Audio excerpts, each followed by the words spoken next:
BJP के राष्ट्रीय महामंत्री अरुण सिंह आज बीजेपी के प्रदेश कार्यालय में एक महत्वपूर्ण प्रेस वार्ता कर कह सकते हैं कि झारखंड सरकार को आड़े हाथों लिया है। उन्होंने सरकार पर कई गंभीर आरोप लगाए हैं। अरुण सिंह ने कहा कि पिछले 4 सालों से हेमंत सरकार झारखंड को लूट रही थी। समय चल रहा है और राहुल बाबा उनके नेता अलग अलग जगहों पे जाकर के प्रचार कर रहे हैं और अनर्गल आरोप भारतीय जनता पार्टी हमारे नेता माननीय प्रधानमंत्री मोदी जी पे लगा रहे हैं। मैं उनसे बताना चाहूंगा, पूछना भी चाहता हूं, जब यूपीए की सरकार थी तो 12 लाख करोड़ रुपए का घोटाला हुआ था। 23 वर्ष से चाहे राज्य हो चाहे देश के प्रमुख नेतृत्व करने वाले नरेंद्र मोदी जी कर रहे हैं, मुख्यमंत्री, गुजरात के मुख्यमंत्री और देश के प्रधानमंत्री के रूप में भी, लेकिन 23 वर्ष में 1 रुपए का भी आरोप नहीं लगा। इन जो एनडीए गठबंधन के लोग हैं, जो ठग गठबंधन है, जब समय मिलता है, इवन जब पार्लियामेंट का सेशन चलता है तो भी कभी थाईलैंड चले जाते हैं, कभी इटली चले जाते हैं, लेकिन 23 वर्ष में माननीय प्रधानमंत्री मोदी जी ने एक दिन भी छुट्टी नहीं ली। और तो और त्योहार जो होते हैं वो अभी सेना के जवानों के साथ जाकर के मनाते हैं। यह दोनों में अंतर है। एक तरफ राहुल बाबा एनडीए गठबंधन के नेता चांदी के चम्मच लेकर के जन्म लिए हैं और दूसरी तरफ देश के यशस्वी प्रधानमंत्री नरेंद्र मोदी जी जो एनडीए का नेतृत्व कर रहे हैं, वह चाय बेचने वाले के घर में जन्म लेकर के इस स्थान पर पहुंचे हैं। वह गरीबों की पीड़ा जानते हैं।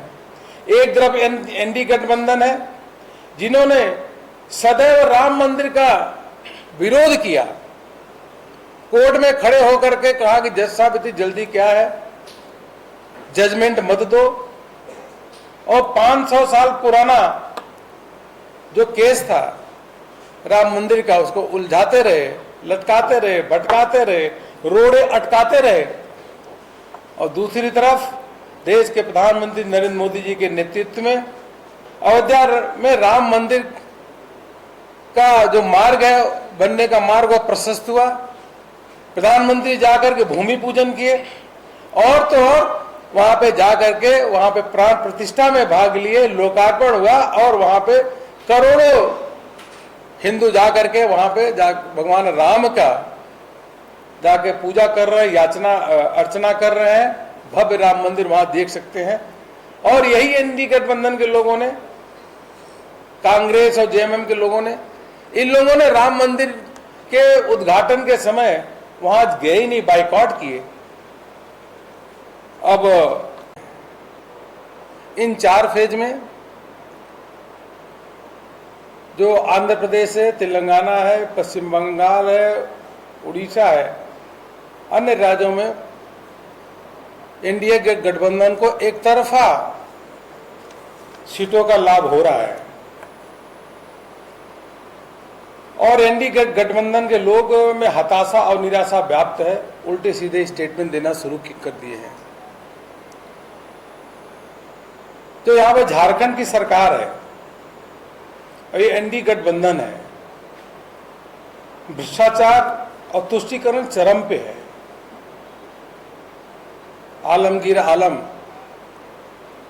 को गिरफ्तार किया गया है। पूरे देशवासियों ने देखा कि 38 करोड़ रुपए उनके सहयोगी और नौकर के पास से मिले हैं। तो कल्पना करना चाहिए कितने 100 करोड़ रुपए और उनके पास होंगे। और उसके बाद भी अभी तक इस्तीफा नहीं दिए आलमगीर आलम। यहां की सरकार से, मुख्यमंत्री से मैं निवेदन करूंगा कि तुरंत उनसे इस्तीफा लेना चाहिए और जांच को और तेजी करके, जो यह केवल नमूना है 38 करोड़ रुपए, सैकड़ों करोड़ रुपए जो झारखंड की जनता की, गरीबों की हक का जिस प्रकार से उन्होंने लूटा है, उसका और उजागर होना चाहिए। यह वही आलमगीर आलम साहब हैं जिनको पूरे देशवासियों ने देखा कि जब कोविड का समय चल रहा था,